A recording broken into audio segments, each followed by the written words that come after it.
ঝুল যা থাকবে তার সাথে 1.5 ইঞ্চি ঝুল।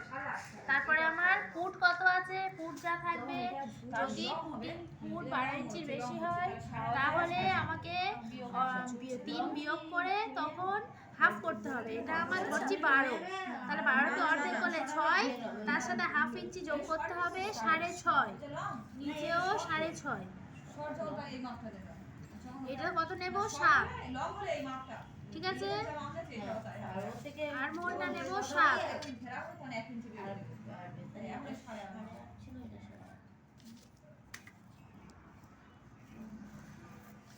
এখান থেকে বলেছি ভিতরে হাফ ইঞ্চি আর মোহরে শেপ দিতে ফ্রন্ট পার্টের জন্য।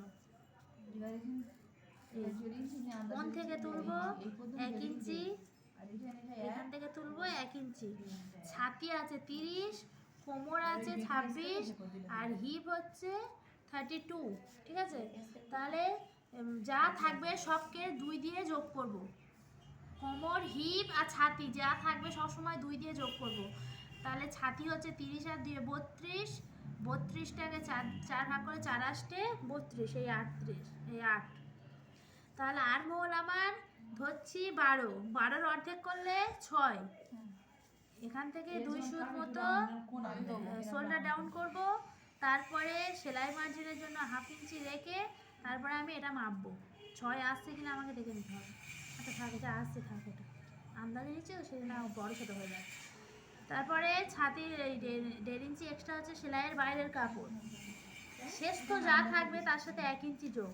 শেষ তো যদি আমার 13 হয় তার সাথে 1 ইঞ্চি যোগ করলে 14। আর পুট হিপ যা থাকবে সেটাকে 1 ইঞ্চি যোগ। পুট হিপ যদি 20 হয়, না পুট হিপ যদি 20 হয় তার সাথে 1 ইঞ্চি যোগ করলে 21। এই না পুট হিপ কম করে নিচ্ছি আমি এখানে, ঠিক আছে। 18 নিচ্ছে তার সাথে 1 ইঞ্চি যোগ করে 19। এটা একটা মার্জিন টানবো, এটা একটা মার্জিন টানবো। এটা হচ্ছে আমার কোমরের লাইন, এটা হচ্ছে হিপের লাইন। কোমর যা থাকবে সেটাকে আমি 2 দিয়ে যোগ করবো। কোমর আছে 26, তার সাথে 2 ইঞ্চি যোগ করলে 28, 28কে 4 দিয়ে ভাগ করলে 4 সাথে 28। হিপ আছে 32, 32কে 2 দিয়ে যোগ করলে 34, 4 আসতে 32, 8.4, ঠিক আছে। তাহলে কোমর কত বেরোলো 7। 1.5 ইঞ্চি হচ্ছে সেলাইয়ের বাইরের কাপড়। হিপটা আমার কত বেরোলো 8.4। হিপের জন্য 1.5 ইঞ্চি এক্সট্রা নেব না 1 ইঞ্চি নেব। যখন লং জামা হবে, হাঁটুর নিচে জামা হবে, তখন এটা হিপ যা হবে সেটাই নিয়ে নেবে এখানে। আর যখন আমার হাঁটুর ওপরে বা হাঁটু পর্যন্ত জামা হবে তখন আমার হিপ যা হবে তার থেকে হাফ ইঞ্চি বেশি নিয়ে নেব। বুঝতে পারলে? 1 ইঞ্চি। এর সাথে এটা শেপ দেবো সোজা, এই সোজা স্কেল দিয়ে এর সাথে এটা শেপ দিয়ে দেবো, এর সাথে এটা শেপ দিয়ে দিলাম। শেপ স্কেল দিয়ে এইটা এর সাথে শেপ দেবো, এইটা এর সাথে শেপ দেবো। এটাও সেম এইভাবে শেপ হবে, এটাও সেম এইভাবে শেপ হবে। এই শেপ স্কেলটা বসালে কিভাবে বসালে একটু দেখতে। শেপ স্কেল বসালে এইভাবে, এই ছাতির সাথে এই কোমর অ্যাড হবে, দিয়েই আর নিচেরটা কেমন হবে? নিচেরটা এটা এইভাবে ঘুরবে, এটা এইভাবে ঘুরে যাবে, কারণ কোমরের শেপটা তো এইটা একটু চওড়া মতো হয়। আর আমি যদি মানে এরকম ভাবে দিই হবে না, কিন্তু এইভাবে দিলে হবে না, কারণ কোমরটা দেখবে একটু চওড়া মতো হয়। সব প্রত্যেকটা মানুষেরই কোমরের এইখানে একটু চওড়া মতো হয়, এইটা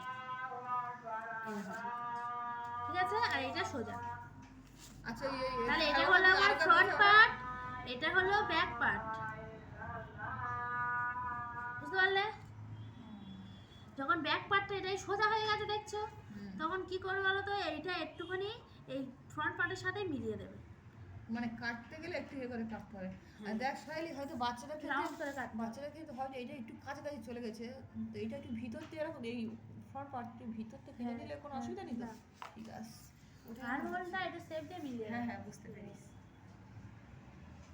হয়ে গেছে। হ্যাঁ।